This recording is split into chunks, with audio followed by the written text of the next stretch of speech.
Today I have the honor of introducing the infamous Frances Fanny Wright, Scottish-born lecturer, writer, freethinker, feminist, abolitionist, and social reformer who became a U.S. citizen in 1825.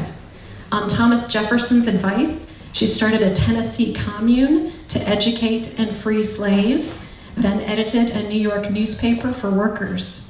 As a proponent of radical causes and the first woman in America to speak to large audiences, she was told that she would have been shot if she were a man.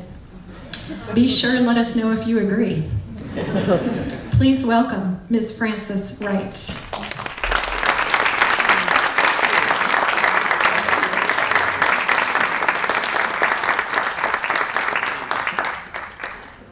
I'm in a very strange place, I believe, and I've been told that I must speak through this peculiar device. But there are candles in the ceiling and horseless carriages outside, so one more peculiarity does not matter. Well, you are all very brave to come and hear me speak. I don't see any rotten tomatoes today in the audience's pockets or anywhere, but sometimes I have encountered them. I also see a number of ladies who came here unchaperoned, and that's always a very good thing.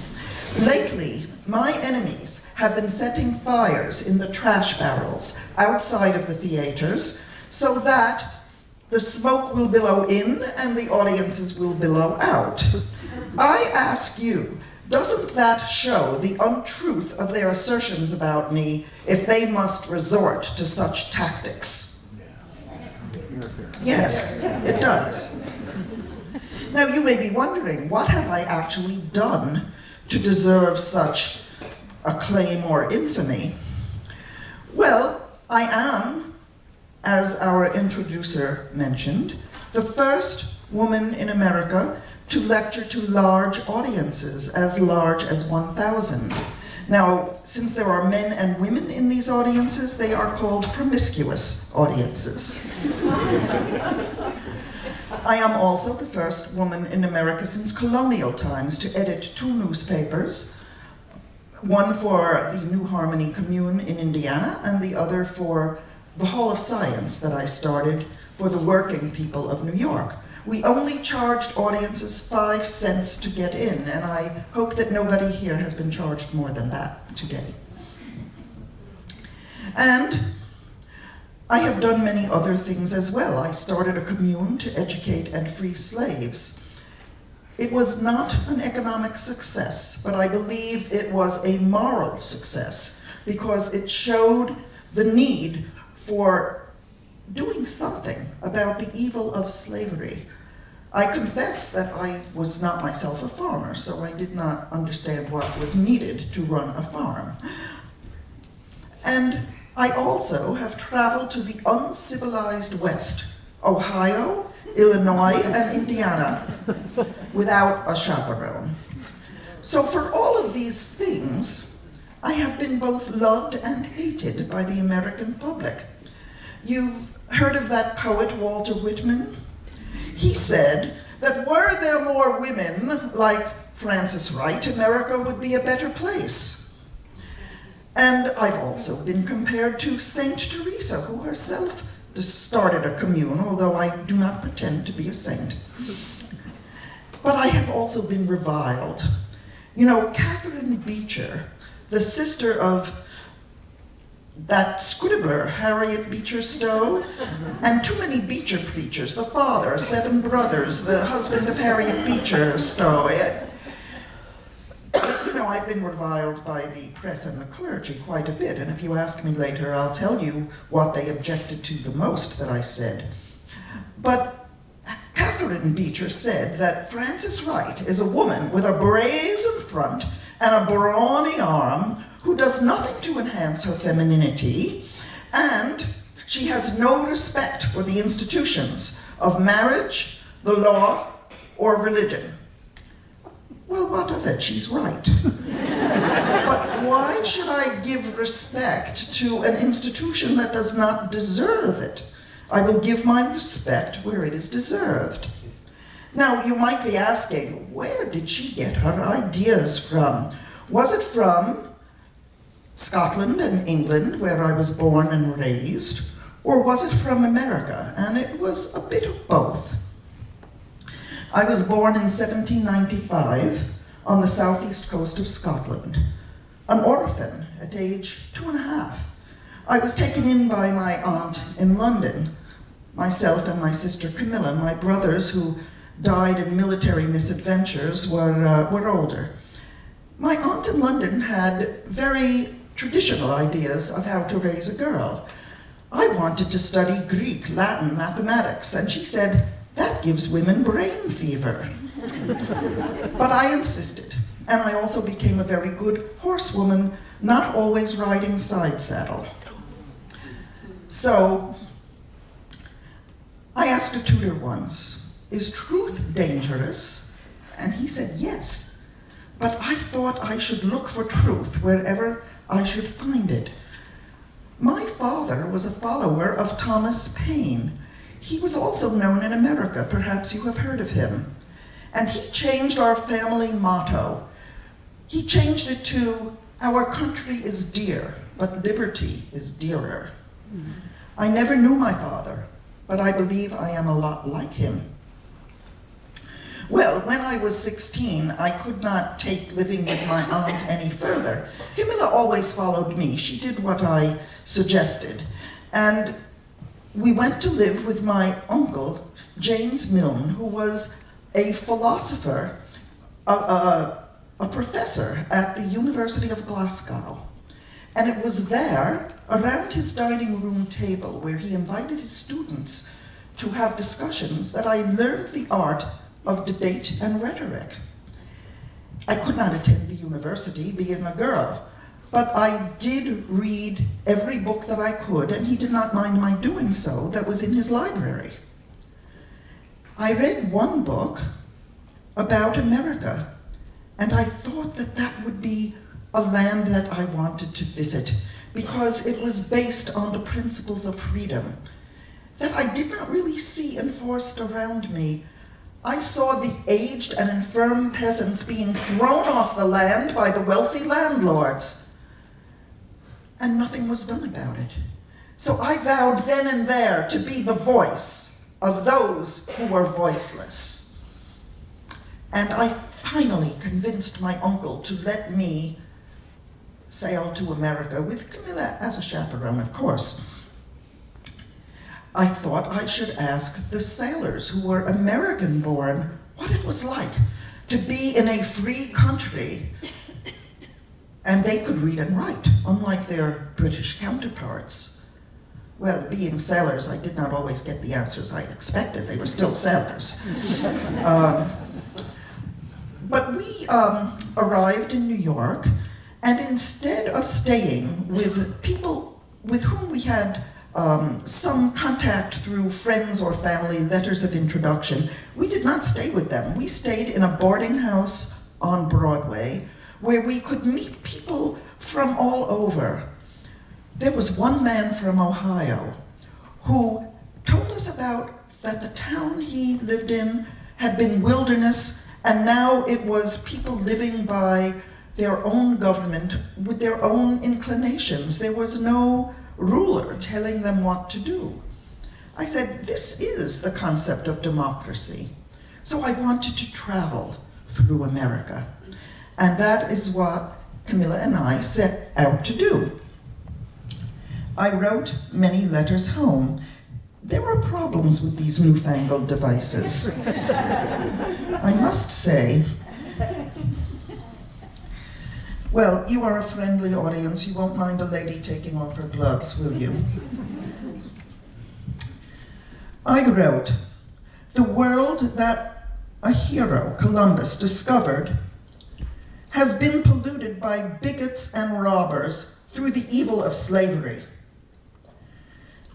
even though it is the home to people from every tongue and clime. We traveled north to Albany on pitted roads, and I wrote, education is at the public expense so that people can understand the freedoms that they possess. Americans, their boundless territory and their traditions of freedom and population growth that happens constantly, it enhances independence. Flying to the wilderness, they leave the constraints of society behind. In Philadelphia, I noted that Americans have a peculiar character. They are perhaps not as witty or amusing as Europeans, but they make plain, sober, practical common sense. You know, just before an election here, people would think that the whole place was falling apart. But then people line up to cast ballots and not bullets. Why employ the sword when you can employ the word? To change governments by a free election is a novelty in the history of nations. But this is what America is doing. I wrote, to progress is an Americanism.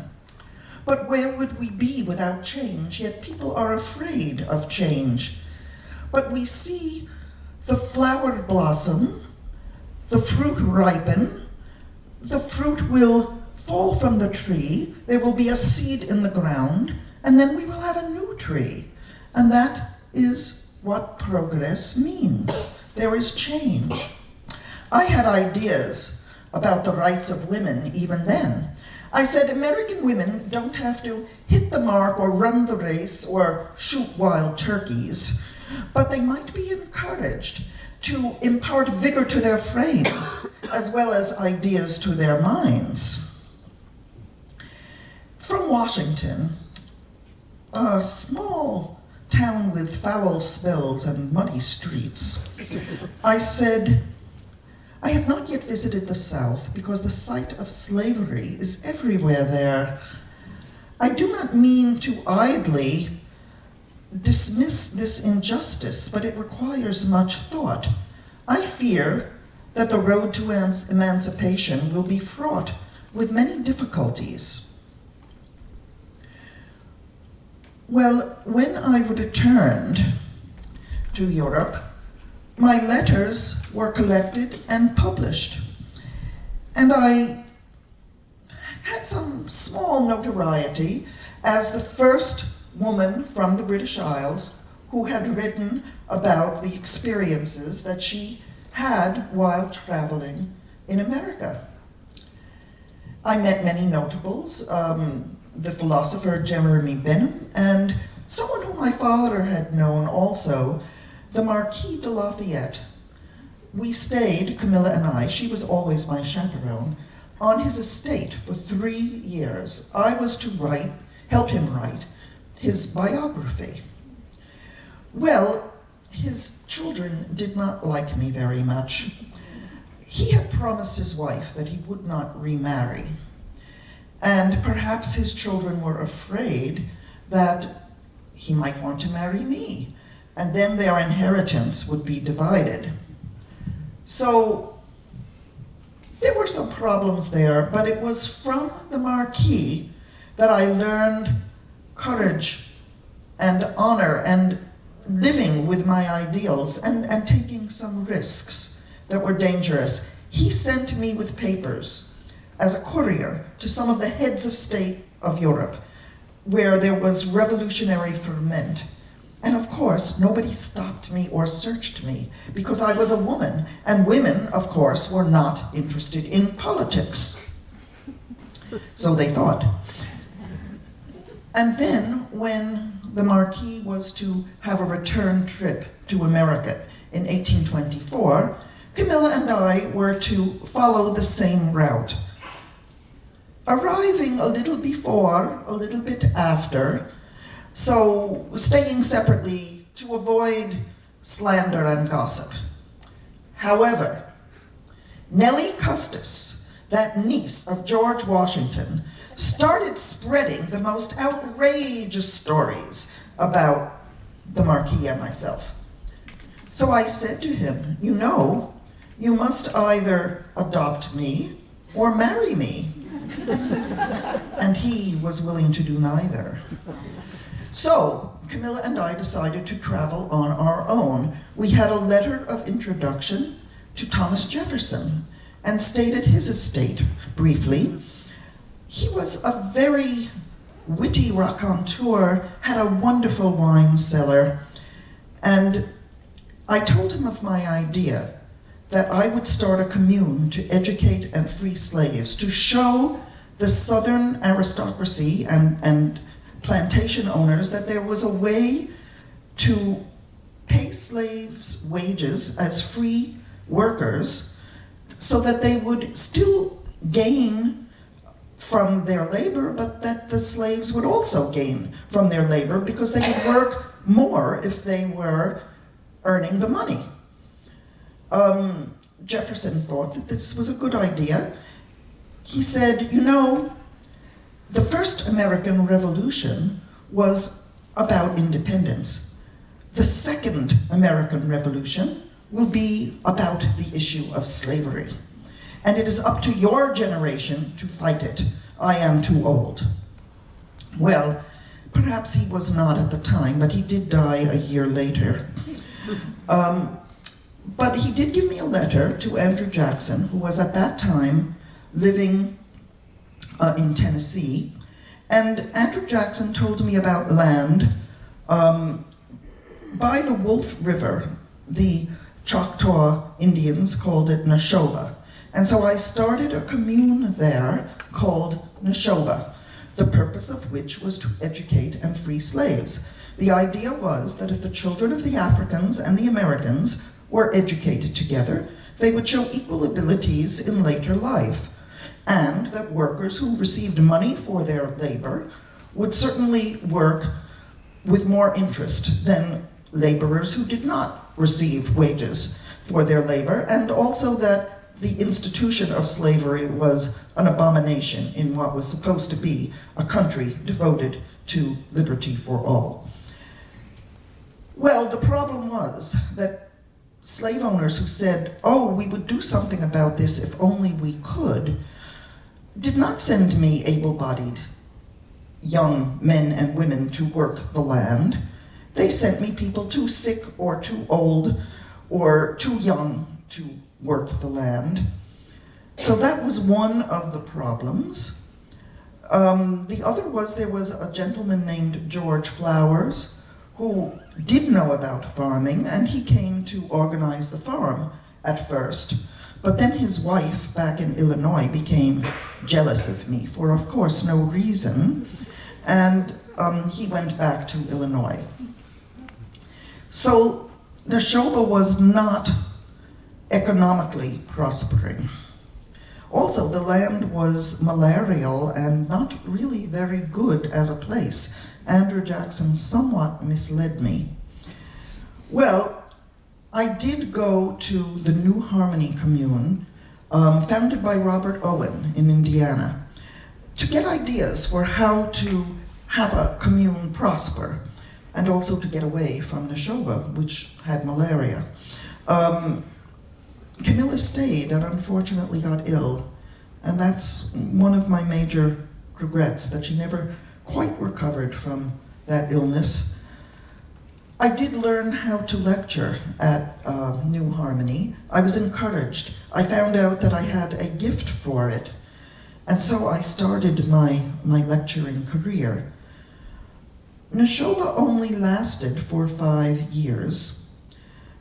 I started gaining a reputation that also affected how people responded to the idea of Neshoba. I was much maligned at the time for what people thought this commune was proposing, and to some degree they were right. We were proposing things that the rest of America did not approve of, such as the races living equally, marrying each other, for that matter. I was much maligned for that. And I also started a school to educate the working classes of New York with Robert Dale Owen, the son of Robert Owen. And we had speakers of the day come and talk about science and politics, and why should the working classes not be able to educate themselves, all because they are without the funds to go to the elite institutions. So I believe that that was something that was successful as well, that I did at that time. But it was clear that Neshoba was a failure.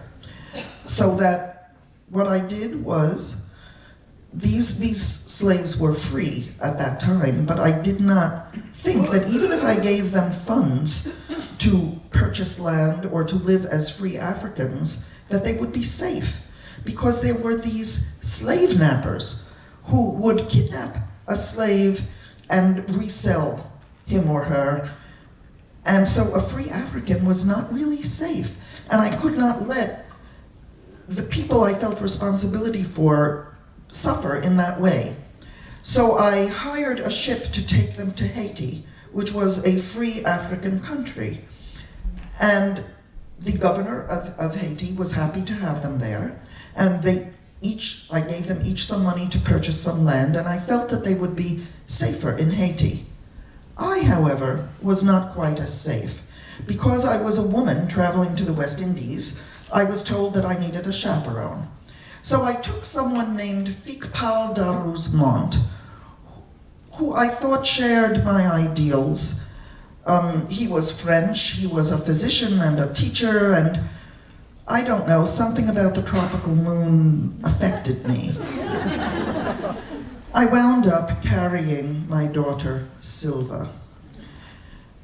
I did not believe in marriage, but I felt that I had to marry him because I did not want my daughter to be branded as illegitimate. Society would see her that way for the rest of her life. And then Fikpal showed what he was really like once we were married. You see, in America, a woman who is married cannot keep the money that she has, and I had inherited quite a bit.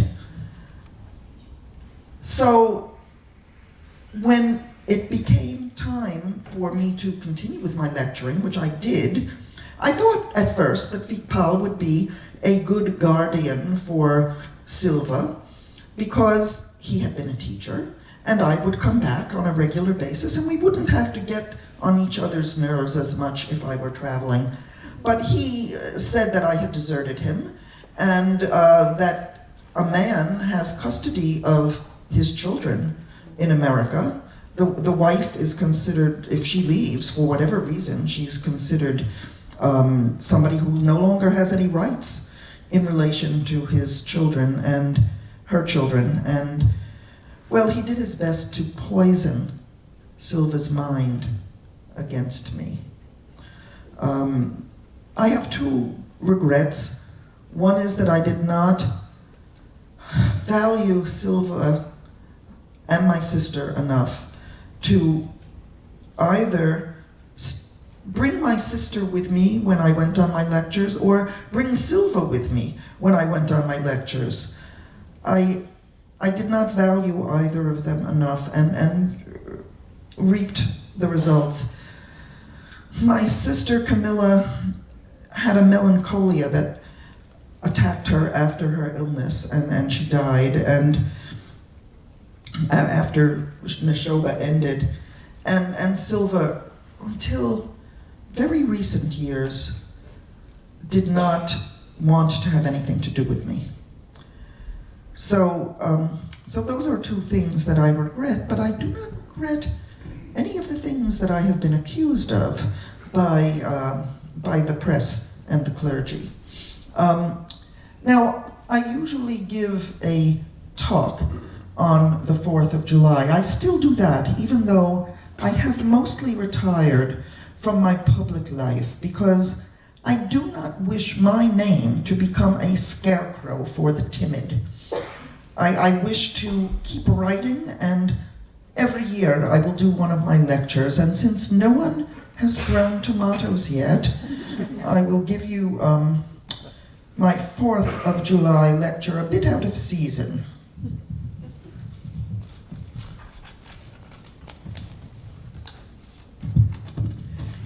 And you know, also I have heard that there are women who had a conference in Seneca Falls for the right to vote and other things. And some of them are said to have my books in their libraries, so I feel I have done some good in that way too. Did you know that in America, a man can beat his wife as long as the rod is no wider than a man's thumb? And that is where the term rule of thumb comes from.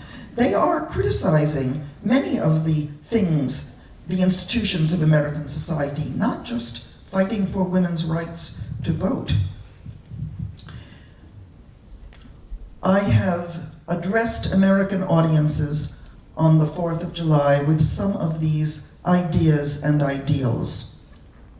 I ask, is this a republic where half of society, women, are kept in civil bondage? Is it a republic with well-endowed colleges for the rich and scarcely functioning schools for the poor? Aren't your legislatures governed by lawyers and your households by the clergy? Aren't members of the press too timid or ignorant to write the truth? Don't the rich exert their power over the poor in their own favor? About women, keeping women ignorant ensures their utility, people say. But this is the same argument used by aristocrats against the people, by the rich against the poor, and by the slave owners against the slaves. About women, should they be kept on a walking leash from cradle to the very grave?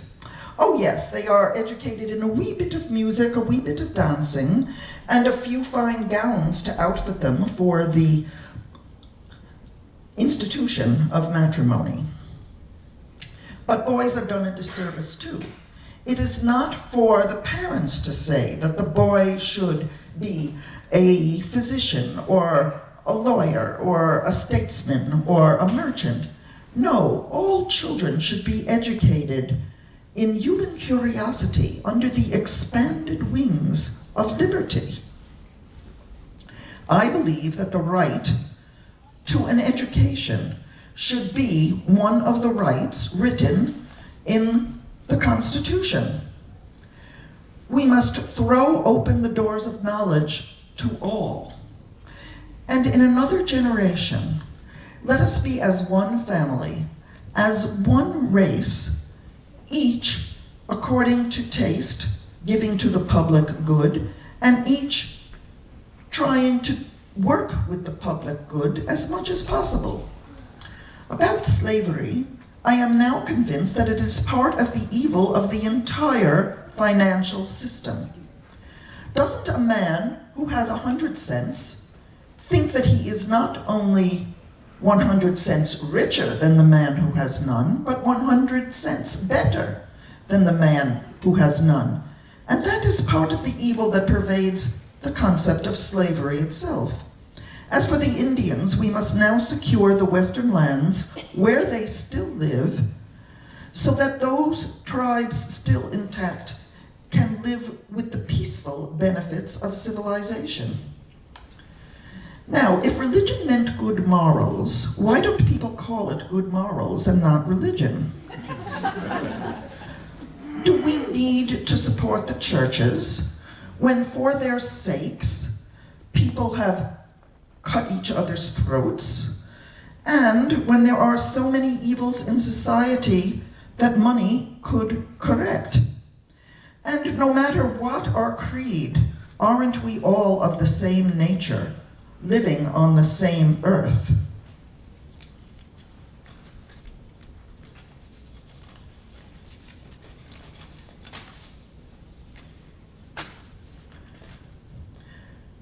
I started a newspaper, the Free Enterprise, for the working people of New York. I have faith that the young of our generation are our best hope. A college education is a good thing, but I cannot expect new ideas to come from the halls of the privileged. Let the working class and honest people of all classes join together under constitutional law to promote reform. I find slavery everywhere. The northern workers are also slaves, in a sense. I am against the slavery of the mind as well as the slavery of the body. This generation doesn't have to answer the question of how shall property be equalized, but it can ask the question. We don't have to knock down the chartered monopolies today, but we can examine all of their secret cupboards and passageways. We started a new era on July 4th, 1776. And each anniversary, we should examine the progress that we have made. The destiny of humanity hangs on us. We are humanity's best hope. And whatever errors the American public has committed, it also has the means to address and to correct. Now, I would like to show you something.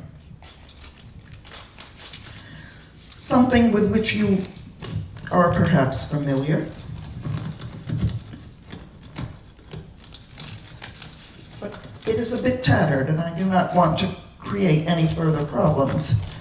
This is the Declaration of Independence. And I'm sure that you know what it says. We hold these truths to be self-evident, that all men are created equal, that they are endowed with their Creator with unalienable rights, and that among these are life, liberty, and the pursuit of happiness. All men are created equal, but do they so live? And are they educated equally? And doesn't men mean women too?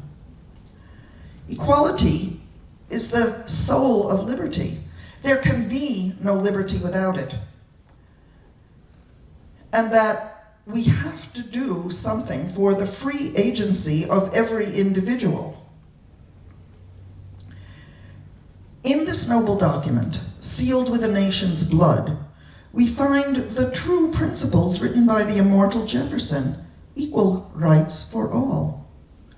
So let us gather together, my fellow citizens, as one family, one country, calm its problems, resolve its problems, so that everybody can live freely with justice and equality for all. I thank you. Thank you very much.